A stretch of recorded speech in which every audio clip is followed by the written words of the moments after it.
അപ്പോൾ നമ്മൾ ഇന്ന് നോക്കാനായിട്ട് പോകുന്നത് NIOS +2ൻ്റെ ബിസിനസ് സ്റ്റഡീസിൻ്റെ ചാപ്റ്റർ 10 ആണ്, ഫിനാൻഷ്യൽ പ്ലാനിംഗ് ആൻഡ് മാനേജ്മെൻറ്റ്.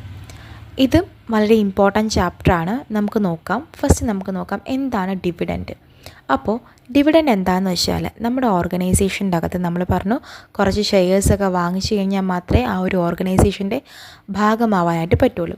അപ്പോൾ നമ്മൾ എത്ര ഷെയർസാണോ ഒരു കമ്പനിയിൽ നിന്ന് വാങ്ങിക്കുന്നത് അതിനനുസരിച്ച് നമുക്ക് പ്രോഫിറ്റ് കിട്ടുമ്പോൾ കുറച്ച് എമൗണ്ട് നമുക്ക് റിവാർഡായിട്ട് കിട്ടും. ആ റിവാർഡിനെയാണ് നമ്മൾ എന്തെന്ന് പറയുന്നത് ഡിവിഡൻഡ് എന്ന് പറയുന്നത്. അപ്പോൾ ഡിവിഡൻഡ് എന്താണെന്ന് വെച്ചാൽ നമ്മുടെ ഓർഗനൈസേഷൻ്റെ അകത്ത് ഷെയർ ഹോൾഡേഴ്സിന് അവരെത്രയാണോ ഷെയർസ് ആ ഓർഗനൈസേഷനിൽ നിന്ന് വാങ്ങിക്കുന്നത് അതിനനുസരിച്ച് അവർക്ക് റിവാർഡ്സ് കൊടുക്കുന്ന പരിപാടിയുണ്ട്. അതായത് പ്രോഫിറ്റ് കിട്ടുമ്പോൾ കുറച്ച് പൈസ അവർക്ക് റിവാർഡായിട്ട് കൊടുക്കും. ആ റിവാർഡിനെയാണ് നമ്മൾ ഡിവിഡൻഡ് എന്ന് പറയുന്നത്. ഓക്കെ, ഇനി നമുക്ക് നെക്സ്റ്റ് നോക്കാനായിട്ടുള്ളത് എന്താണ് ട്രേഡിംഗ് ഇക്വിറ്റി. അപ്പോൾ ട്രേഡിംഗ് ഇക്വിറ്റി എന്ന് വെച്ച് കഴിഞ്ഞാൽ നമുക്കറിയാം ഒരു ഓർഗനൈസേഷൻ്റെ അകത്ത് 2 തരത്തിലുള്ള ഷെയർസാണുള്ളത്.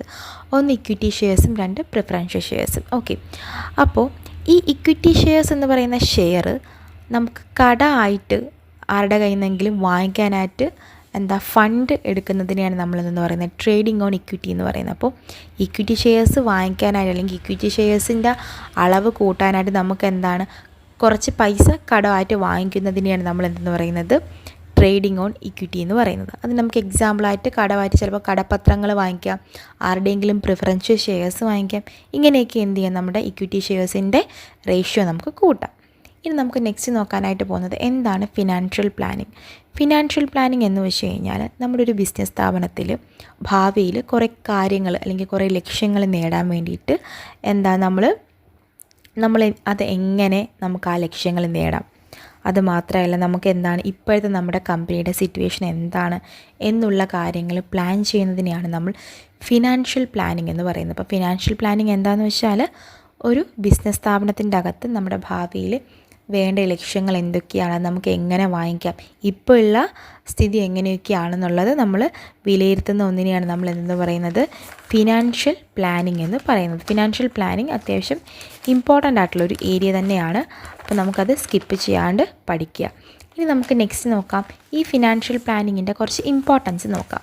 ഈ ഫിനാൻഷ്യൽ പ്ലാനിങ് നമ്മൾ പറഞ്ഞു ഭാവിയിലെ കാര്യങ്ങൾ മുൻനിർത്തി ഇപ്പോഴേ ചെയ്യുന്ന ഒന്നാണ്. അപ്പം ഇതിൻ്റെ കുറച്ച് ഇമ്പോർട്ടൻസിൽ ഫസ്റ്റ് വന്നതാണ് നമുക്കറിയാം it helps to achieve our financial goals. നമുക്കറിയാം നമ്മുടെ ഫ്യൂച്ചറുള്ള ഫിനാൻഷ്യൽ ഗോൾസ് അച്ചീവ് ചെയ്യാനായിട്ടും റിസ്ക് കുറയ്ക്കാനായിട്ടും പൈസയും സമയവും ഒക്കെ കുറയ്ക്കാനായിട്ട് എന്ത് സഹായിക്കും, ഇങ്ങനെ പ്രീ പ്ലാനിങ് ചെയ്ത് കഴിഞ്ഞാൽ സഹായിക്കും.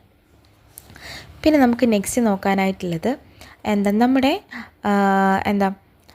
2 തരത്തിലുള്ള മാർക്കറ്റിങ്സിനെ പറ്റിയിട്ടാണ്. മണി മാർക്കറ്റിംഗ്, അതായത് ഇനി നെക്സ്റ്റ് നോക്കാനായിട്ട് പോകുന്നത് നമുക്ക് 2 തരത്തിലുള്ള മാർക്കറ്റിംഗ്, ഒന്ന് ക്യാപിറ്റൽ മാർക്കറ്റിംഗ് അതേപോലെ തന്നെ മണി മാർക്കറ്റും.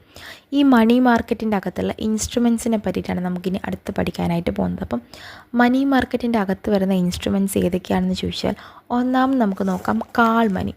കാൾ മണി എന്ന് വെച്ച് കഴിഞ്ഞാൽ ഒരു ദിവസം തൊട്ട് 14 ദിവസം വരെയുള്ള ഒരു സമയത്ത് ഉപയോഗിക്കുന്ന ഒരു ഹ്രസ്വ കാലഘട്ടത്തിൽ ഉപയോഗിക്കുന്ന ഒരു ടൈപ്പ് ഓഫ് ഇൻസ്ട്രുമെൻ്റാണ്. ഒന്നുമില്ല, നമ്മുടെ ബാങ്കുകളുണ്ടല്ലോ, ബാങ്കുകൾ ഒരു ദിവസം തൊട്ട് 14 ദിവസം വരെയുള്ള സമയത്തിൽ ഏതെങ്കിലും ബിസിനസ് സ്ഥാപനങ്ങൾക്ക് കുറച്ച് പൈസ ഓവർ ഡ്രാഫ്റ്റായിട്ട് കൊടുക്കുക, അതായത് കുറച്ചധികം പൈസ കൊടുക്കുന്നത് അവർക്ക് ബിസിനസ് ചെയ്യാൻ. 14 ദിവസം കഴിയുമ്പോൾ അവർ നമുക്ക് തിരിച്ചു തരും എന്നുള്ള ഒരു നിബന്ധനയിലായിരിക്കും കൊടുക്കുന്നത്. അതിനെയാണ് നമ്മൾ കോൾ മണി എന്ന് പറയുന്നത്. രണ്ടാമത് വരുന്നൊരു ഇൻസ്ട്രുമെൻ്റാണ് ട്രഷറി ബിൽസ്. ഇതെന്ന് പറയുമ്പോൾ 14 ദിവസം തൊട്ട് 364 ദിവസം വരെ ഉള്ള കാലഘട്ടത്തിൽ നമ്മുടെ RBI കൊടുക്കുന്ന ബില്ലുകളാണ്. അപ്പോൾ റിസർവ് ബാങ്ക് ഓഫ് ഇന്ത്യ കൊടുക്കുന്ന ബില്ലുകളാണ് ഈ ട്രഷറി ബില്ല് എന്നൊക്കെ പറയുന്നത്. ഇനി അടുത്ത് വരുന്ന കൊമേഴ്ഷ്യൽ പേപ്പർ, ഇതും ഒരു ബില്ലാണ്. അതായത് ഇത് വെച്ച് കഴിഞ്ഞാൽ നമുക്ക് പൈസ കിട്ടും. ഇതിൻ്റെ കാലാവധി 15 ദിവസം തൊട്ട് 1 വർഷം വരെയാണ്. പിന്നെ അടുത്ത് വരുന്ന സർട്ടിഫിക്കറ്റ് ഡിപ്പോസിറ്റും. ഇതെന്ന് വെച്ചാൽ നമുക്ക് എപ്പോൾ വേണമെങ്കിലും ഇത് ക്യാഷ് ആക്കാൻ പറ്റുന്ന, അങ്ങനെ കൈമാറ്റം ചെയ്യാൻ പറ്റുന്ന ഒരു തരത്തിലുള്ള ഡെപ്പോസിറ്റും. ഇതൊക്കെ ഇൻസ്ട്രുമെൻറ്റ്സ് ആണ്. ഇതൊക്കെ ഉപയോഗിച്ച് നമുക്ക് പെട്ടെന്ന് പൈസ ഉണ്ടാക്കാൻ പറ്റും. ഈ ഫിനാൻഷ്യൽ മണി മാർക്കറ്റിലെ ഇൻസ്ട്രുമെൻറ്റ്സ് എന്താണെന്ന് വെച്ചാൽ ഈ സാധനങ്ങളൊക്കെ വിറ്റ് കഴിഞ്ഞാൽ നമുക്ക് എന്ത് കിട്ടും, പൈസ കിട്ടും. നോർമലായിട്ടുള്ള സാധാരണക്കാരായിട്ടുള്ള ആളുകളൊന്നും ഇങ്ങനെയുള്ള ഐറ്റംസ് ഒന്നും വാങ്ങിക്കാറില്ല. അപ്പോൾ അതുകൊണ്ട് നമുക്കിതിനെപ്പറ്റി അധികം അറിയില്ല. ഇനി നമുക്ക് 2 തരത്തിലുള്ള മാർക്കറ്റിനെ പറ്റി പഠിക്കാം. ഒന്ന് പ്രൈമറി മാർക്കറ്റും 2 സെക്കൻഡറി മാർക്കറ്റും. പേര് പോലെ തന്നെയാണ്. പ്രൈമറി മാർക്കറ്റ് എന്ന് പറയുമ്പോൾ പുതിയ ഷെയർസ് നമ്മുടെ വിപണിയിൽ ഉണ്ടാകുന്ന മാർക്കറ്റിനെ നമ്മൾ പ്രൈമറി മാർക്കറ്റ് എന്നും, സെക്കൻഡറി മാർക്കറ്റ് എന്ന് വെച്ചാൽ പ്രൈമറി മാർക്കറ്റിൽ തന്നെ ഉള്ള ഷെയർസ് വിൽക്കപ്പെടുന്നതിന് നമ്മൾ സെക്കൻഡറി മാർക്കറ്റ് എന്ന് പറയുന്നു. പ്രൈമറി മാർക്കറ്റിൻ്റെ വേറൊരു പ്രത്യേകത എന്ന് പറയുമ്പോൾ നമുക്ക് എന്താണ് ഡയറക്റ്റായിട്ട് സാധനങ്ങൾ പർച്ചേസ് ചെയ്യാൻ പറ്റും. പക്ഷേ സെക്കൻഡറി മാർക്കറ്റിൽ വരുമ്പോൾ അത് ഇൻഡയറക്റ്റ് ആയിട്ടായിരിക്കും വാങ്ങിക്കുന്നത്. പിന്നെ അതേപോലെ തന്നെ പ്രൈമറി മാർക്കറ്റ് എന്ന് പറയുമ്പോൾ നമുക്കറിയാം ഫസ്റ്റ് ഉണ്ടാക്കുന്ന ഷെയർസ് ആയിരിക്കും. അപ്പോൾ അത് എക്സ്പെൻസീവ് ആയിരിക്കും, ടൈം കൊടുക്കും. എന്നാൽ സെക്കൻഡറി മാർക്കറ്റ് എന്ന് പറയുമ്പോൾ ക്വിക്കായിട്ട് നമുക്ക് കിട്ടും, വളരെ ചീപ്പ് റേറ്റിൽ. നെക്സ്റ്റ് ഇനി പഠിക്കാനായിട്ട് പോകുന്നത് എന്താണ് സെബി. സെബി എന്ന് വെച്ചാൽ security exchange board of India എന്നാണ് പറയുന്നത്. അതായത് ഇത് 1992 ജൂണിലാണ് സ്ഥാപിച്ചത്. ഇതിൻ്റെ മെയിൻ ഫങ്ഷൻ എന്താണെന്ന് വെച്ചാൽ നമ്മുടെ മാർക്കറ്റിലെ സെക്യൂരിറ്റീസ് ഉണ്ടല്ലോ, ഈ സെക്യൂരിറ്റീസിനെ റെഗുലേറ്റ് ചെയ്യുകയും പ്രൊമോട്ട് ചെയ്യുകയും ഒക്കെ ചെയ്യുന്നത് ആരാണ്? നമ്മുടെ സെബിയാണ്. ഇവർ മെയിനായിട്ട് ഇത് തന്നെയാണ് ചെയ്യുന്നത്, നമ്മുടെ പ്രൊമോട്ടിങ്, റെഗുലേറ്റിങ്, അതേപോലെ തന്നെ ഡെവലപ്പിംഗ് ഇത് നമ്മുടെ സെക്യൂരിറ്റീസ് മാർക്കറ്റിലുള്ള ഈ സെക്യൂരിറ്റീസിനെയൊക്കെ. പിന്നെ അതേപോലെ തന്നെ സ്റ്റോക്ക് എക്സ്ചേഞ്ച് സ്ഥാപനങ്ങളൊക്കെയാണല്ലോ ഇതിനെ റെഗുലേറ്റ് ചെയ്യുക ഒക്കെ ചെയ്യുന്നത് ആരാണ്? നമ്മുടെ സെബിയാണ്.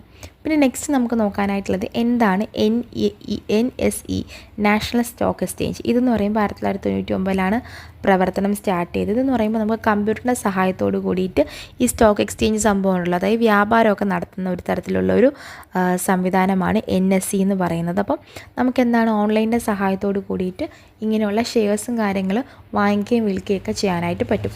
ഇത്രയും കാര്യങ്ങളാണ് നമുക്ക് ഈ ഒരു ചാപ്റ്ററിൽ നിന്ന് പഠിക്കാനായിട്ടുള്ളത്. സോ ലാസ്റ്റ് വരെ ചാപ്റ്റർ കേട്ട ആളുകൾ ജസ്റ്റ് ഒന്ന് കമൻറ്റ് ചെയ്യുക. നമുക്ക് നെക്സ്റ്റ് ചാപ്റ്റേഴ്സ് നാളെ ഉടൻ തന്നെ അപ്ലോഡ് ചെയ്യുന്നതായിരിക്കും. So take care.